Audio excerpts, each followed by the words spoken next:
Na bahati mbaya ama bahati nzuri, Ahmed Arajiga alikuwa analiona lile tukio wazi kabisa. That is clear penalty. Is clear penalty ambapo Simba Sports Club jana walikuwa wanapaswa kunufaika na penalti mbili halali kabisa bila kupepesa macho. Kwa hiyo kwangu mimi kwenye ule mchezo jana Ahmed Arajiga aliwaumiza Simba Sports Club. Kwenye ule mchezo Ahmed Arajiga aliwaumiza Simba Sports Club. Obvious, na ni kitu ambacho kipo wazi na hamna kupepesa macho kwa sababu sometimes watu wanatakaga kutengeneza mazingira ya kubalance mambo kwa sababu tu sehemu fulani ilikuwa hivi, sehemu nyingine basi iwe hivi. Hapana. Umeona, kama watu walistahili kupata haki yao, walistahili kupata haki yao Simba Sports Club. Zilikuwa ni penalty clear. Ukiacha matukio ambayo yalikuwa ni ya offside ya muamuzi yule kutoka Iringa ambaye alikuwa na offside nyingi za hovyo ambazo pia ziliwaumiza kidogo pia Azam, lakini yalikuwa matukio ambayo hayakuwa obvious. Unajua kuna matukio ambayo yanaamua mchezo. Sio vizuri. Sasa tukio kwa mfano kama la penalty ni tukio la kuamua mchezo. Asa ukiwanyima watu alafu tena ni wazi kabisa hivi linaonekana kabisa, lazima Landi kamati kuchukulia hatua. Kwa hiyo kwangu mimi nafikiri Ahmed Arajiga hawezi kutoka kwenye kamati kwenye. Ahmed Arajiga ambaye tunaye naye pia anaingia kwenye kamati za kuanza kuwa muamuzi bora haihalalishi wewe ufanye makosa. Wala kuwa unachezesha michezo mikubwa labda nje haihalalishi wewe kufanya makosa. Sio vizuri. Kuna muamuzi alifanya makosa kwenye mechi yetu sisi ya Tanzania na Morocco. Nakumbuka mashindano makubwa kabisa ya AFCON. Alifungiwa. Sio vizuri. Sembusi Arajiga katoka kufungiwa kimya mechi ya Simba na Nandi na ilikuwa na nani? Na nani ilikuwa? Na Tanzania Prisons sijui. Alitoa penalti ambayo Libase Gay alijirusha. Yeye akaweka penalti. Kimya toka kumfungia. Kwa kama walimstili kwenye ile, hii hawapaswi kumstili. Umeona? Kama muamuzi mwenye mkuu waliweza kumshusha daraja kwa sababu ya kufanya makosa mfululizo ikiwemo mechi ya Yanga na Namungo, hata Ahmed Arajiga kama anafanya makosa mfululizo, hata kama ni muamuzi mkubwa kiasi gani, anapaswa kuchukuliwa hatua kali zaidi kwa sababu ndo zinamjenga ili aendelee kuwa bora. Sahi. Tukiachana na hilo, pengine Simba jana wapi walifeli hasa pakubwa kuweza kuondoka na ushindi kwenye ule mchezo? Kutokutumia nafasi. Simba Sports Club wana safu ya ushambuliaji butu. Simba Sports Club wana safu ya ushambuliaji butu. Kwenye mechi 16 Simba Sports Club wamefunga magoli 26. Wastani mdogo kabisa wa kufunga magoli. Sio vizuri. Kwa aina ya safu ya ushambuliaji waliokuwa nao Simba Sports Club ikiongozwa na mtu kama Suleiman Mwalimu ambaye anasimama kwenye nafasi ya ushambuliaji. Kushoto Anset Oura, Libase Gwe. Kwangu mimi nafikiri kwenye ile safu ya ushambuliaji amna kila mmoja alipaswa kuwa na magoli 7 au 8 mpaka hivi sasa. Yes. Yaani Libase Gay alipaswa kuwa na magoli 8 au 5 au 6. Anset Oura alipaswa kuwa na magoli 5, 6, 7 mpaka 8. Suleiman Mwalimu sana magoli 6. Tena kama yeye alipaswa kuwa na magoli 10 na alipaswa kuwa top scorer. Kwa sababu mechi nyingi zilizopita amekosa magoli mengi zaidi ambayo yalifanya Simba Sports Club pengine kuwa na magoli mengi zaidi kwenye msimamo wa ligi. Kwa sababu kuna leo na kesho. Inawezekana Simba na Yanga wakagongana alama mwishoni mwa msimu. Alafu ikaja issue ya kuamua ubingwa ni issue ya magoli. Sio vizuri. Simba hawafungi magoli mengi hivi sasa, wakina Suleiman Mwalimu wanapata nafasi wanashindwa kuzitumia. Hao wanaweza wakasurvive na wanaweza wakachukua ubingwa.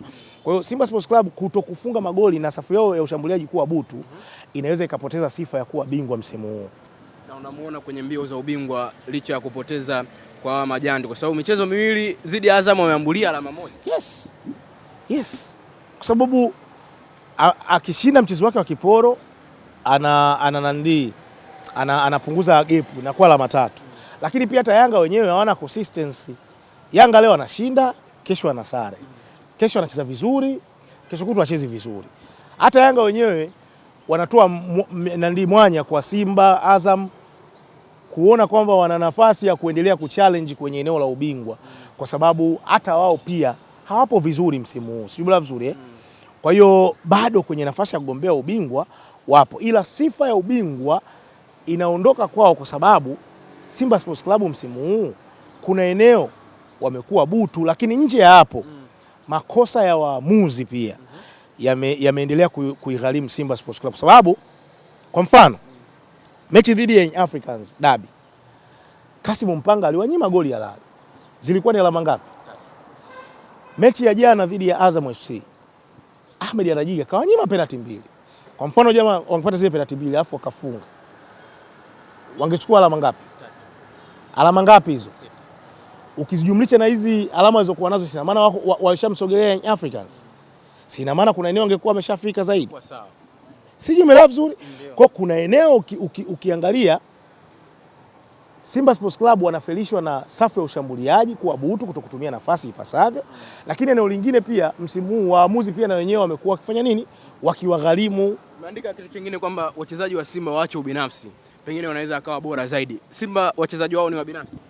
Libase Gay, Anset Youra wanao sana. Libase Gay, Anset Youra wanao sana. Yaani muda wote yani kwenye nafasi ya kuachia yeye anataka apige chenga kidogo. Jukwaa likitapika wao wana enjoy. Haiwezi kuwa hivyo. Anset Youra kuna eneo anaminya, watu waishafungua, inabidi aachie moja kwenye nafasi, yeye anataka aminya, akishaminya akifaint ndo anataka kuondoka au apige pasi. Tayari wapinzani wanakuta wameshafanya nini? Waishajipanga kwenye eneo lao. Sijui bila vizuri. Haiwezi kuwa sawa. Achia moja, umepata nafasi, weka kwenye njia, watu wafunga. Au kuna muda wamefika kwenye box. Kwa mfano kama Libase Gay, ana nafasi kabisa ya kutoa pasi ili mtu mwingine aweze kufunga. Yeye unakuta ana opti kupiga. Sijui bila vizuri. Sasa sometimes hiyo haiwezi kuwa sawa. Ama Suleiman Mwalimu, yes wewe ni mshambuliaji, lakini kuna eneo unaona Chama ana nafasi labda ya kufunga, tengeneza afunge.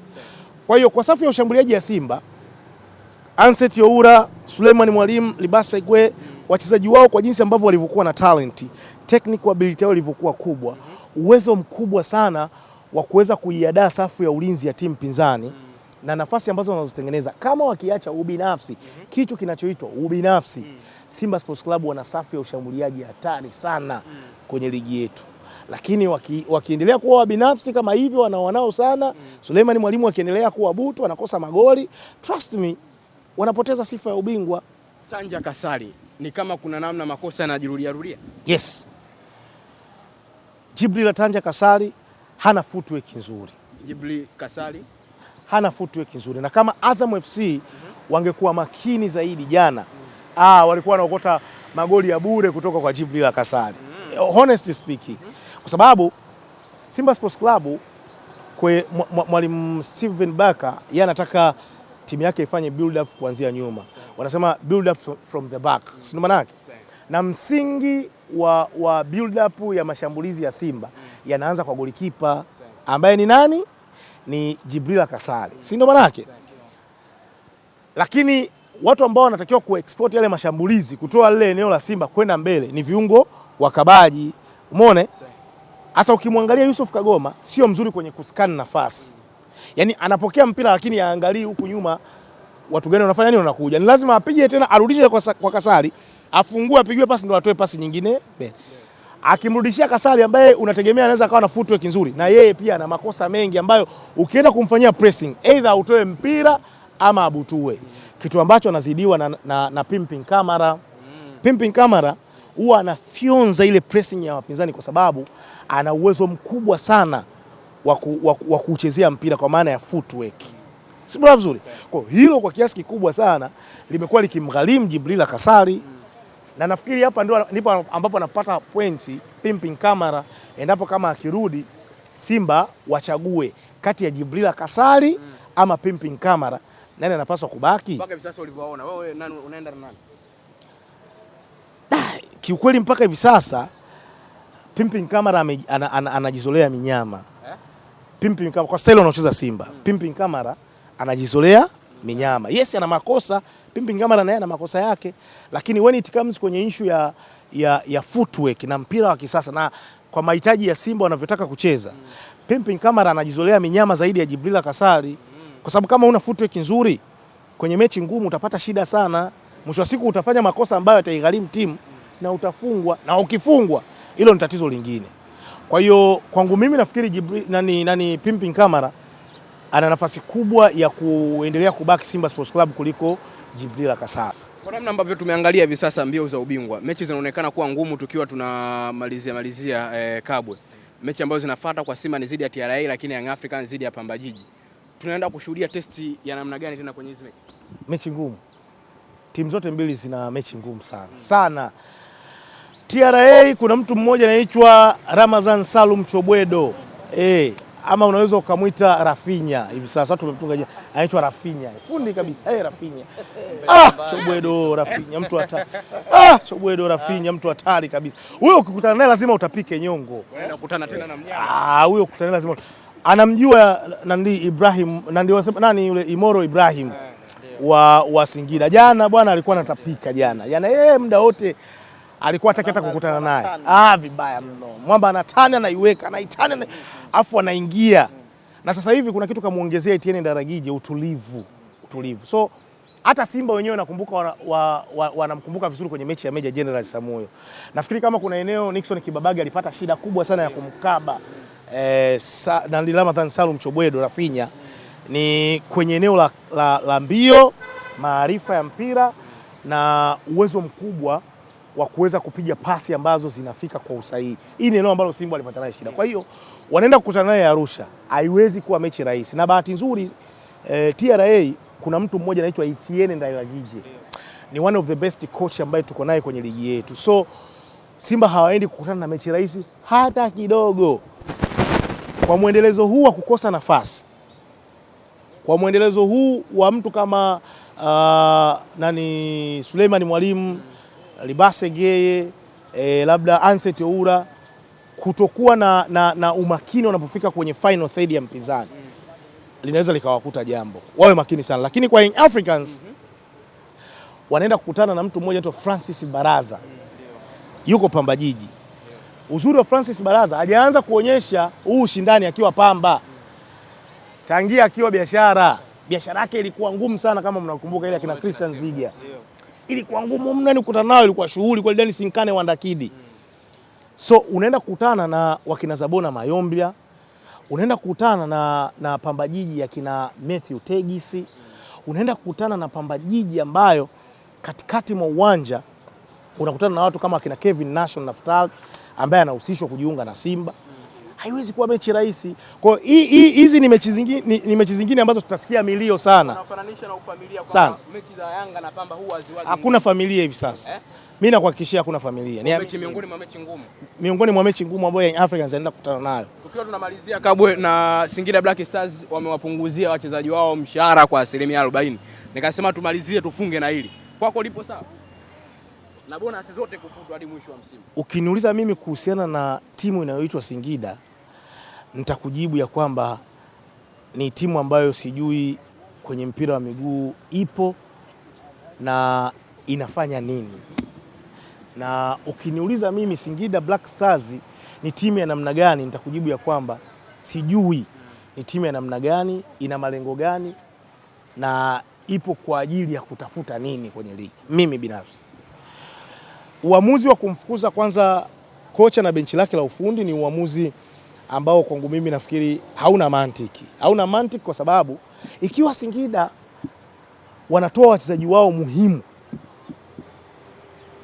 free kwa mkopo, wengine wanawatoa bure, alafu anakuja msemaji kwenye kamera kama hivi anasema tuliwapa watu fulani mchezaji wetu bure. Yaani mtu anasema tuliwapa mchezaji wetu timu fulani bure.